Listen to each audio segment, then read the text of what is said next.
Yo, what's up mga kaibigan? Nalina tayo magkwentuhan. Sa ngayon, ang Lakers ay kandado na ang third seed sa West at naghihintay lamang sila sa kung sino ba makakatapat nila bilang ang 6th seed. Marami nga nalilito sa inyo regarding sa mga tiebreaker at ipapaliwanag ko sa inyo ito. Manalo o matalo ang Clippers ay nasa 5th seed sila. Yan ang sabi ng iba. Well, yan nga ang sabi ng mga fans na nakatingin lamang sa tiebreaker nila ng Golden State Warriors at kinalimutan na ang Minnesota Timberwolves na tinalo ang Clippers ng 3 beses ngayong season.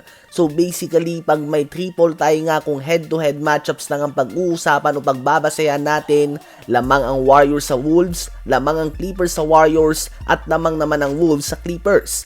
So automatic canceled out na ito. Kaya naman ang sunod na titingnan dito ay ang record nila sa mga teams nila sa kanilang division at sa mga teams na may 50% win rate at dito na nga nagkakaiba.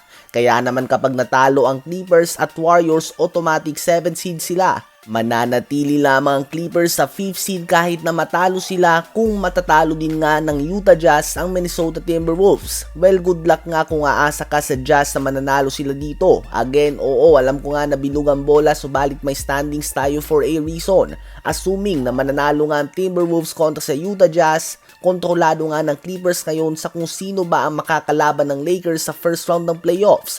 Kapag nanalo sila ay Timberwolves ang babagsak sa 6th seed.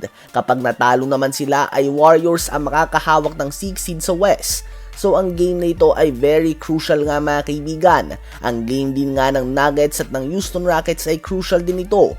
Ganun pa man ay inaasahan nga na hindi maglalaro sa Rockets ang kanilang mga key players, kaya naman expected na makukuha ng Denver Nuggets ang panalo sa game na ito. Subalit what if madisgrasya ang Nuggets at matalo sila ng bench ng Houston Rockets? Well, kapag natalo ang Denver Nuggets, panalo ang Wolves at panalo din ang Clippers ay 4th seed ang Clippers, 5th seed ang Wolves, 6th ang Nuggets at 7th ang Warriors. Habang kung panalo naman ang Timberwolves, talo ang Denver Nuggets at Warriors naman ang magwawagi instead of Clippers. Pang-4 ang Timberwolves, 5 ang Clippers, 6 ang Warriors at bagsak naman sa play-in ang Denver Nuggets sa 7th seed. So walang senaryo na babagsak ang Warriors sa 5th seed at hindi din inaasahan na magpapatalo ang Denver Nuggets sa Rockets dahil babagsak nga sila sa play-in kung mananalo ang Warriors kontra sa Clippers. Halos sigurado na nga ang resulta ng game ng Jazz at ng Timberwolves at ng Rockets at ng Nuggets. Ang magiging deciding factor sa standings ay ang game ng Warriors at ng Clippers kung saan ang Lakers scouts ay tiyak na nakatutok dito at hindi sa non-bearing game nila kontra sa Portland Trail Blazers na magsisimula din sa same exact time ng game ng Clippers at ng Warriors. So walang senaryo na magtatapos ang Warriors sa 5th or 4th seed at walang senaryo naman na magtatapos ang Clippers sa 6th seed. Only 7th, 5th, and 4th seed kung matatalo nga ang Nuggets at mananalo sila. Sa mga fans ng Lakers, sino ba ang gusto nyo makaharap ng pambato nyo sa first round ng playoffs?